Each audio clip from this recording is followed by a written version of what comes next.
ছোট ছিলাম, খেলতে যেতাম মেঘের দলে।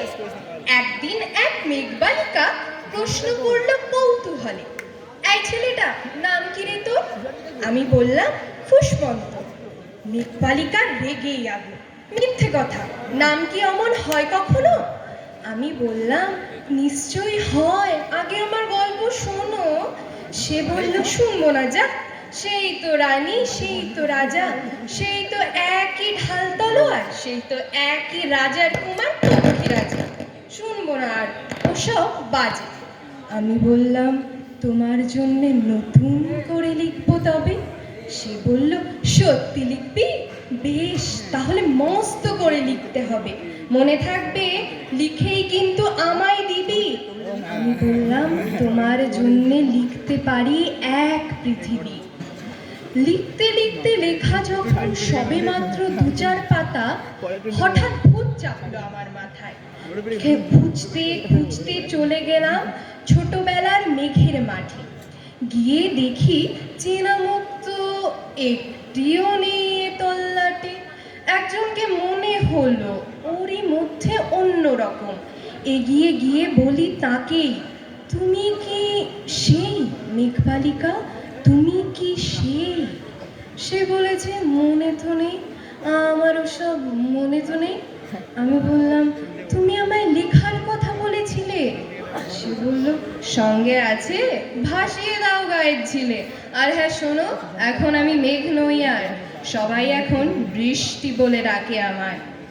বলেই হঠাৎ এক পশলায় চুল থেকে নখ আমায় পুরো ভিজিয়ে দিয়ে অন্য অন্য বৃষ্টি বাদল সঙ্গে নিয়ে মিলিয়ে গেল খরস্রোতায়, মিলিয়ে গেল দূরে কোথায়, দূরে দূরে। বৃষ্টি বলে ডাকে আমায়, বৃষ্টি বলে ডাকে আমায়।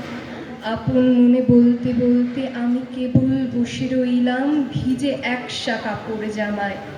মেঘের জন্য বসে রইলাম, বৃষ্টি নাকি মেঘের জন্য।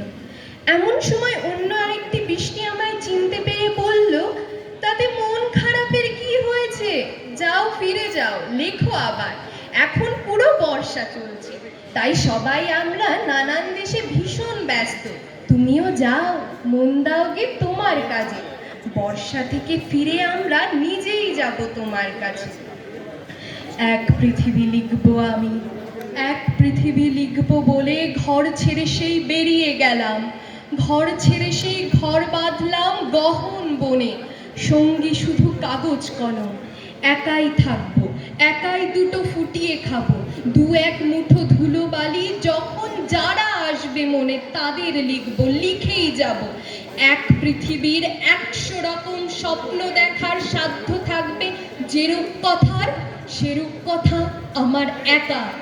ঘাড় গুজে দিন লিখতে লিখতে, ঘাড় গুজে রাত লিখতে লিখতে, মুছেছে দিন মুছেছে রাত, যখন আমার লিখবার হাত অসাড় হলো, মনে পড়লো সাল কি তারিখ, বছর কি মাস, সেসব হিসেব আর ধরিনি।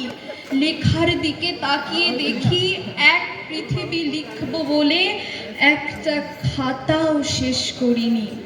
সঙ্গে সঙ্গে ঝমঝমিয়ে বৃষ্টি এলো লেখার উপর, আজীবনের লেখার উপর।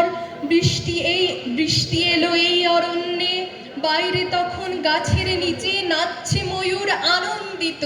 এ গাছ ও গাছ বলছে পাখি, কবির জন্যে এই অরণ্যে আমরা থাকি, কবির জন্য আমরা কোথাও, আমরা কোথাও, আমরা কোথাও হার মানিনি। কবি তখন কুটির থেকে তাকিয়ে আছে অনেক দূরে, বনের পরে, মাঠের পরে, নদীর পরে, সেই যেখানে সারা জীবন বৃষ্টি পড়ে, সেই যেখানে কেউ যায়নি, কেউ যায় না কোনো দিনই। আজ সে কবি দেখতে পাচ্ছে সেই বনে, সেই ঝর্ণা তলায়, এদিক ওদিক ছুটে বেড়ায় কিশোর বেলার সেই হরিণ। নমস্কার।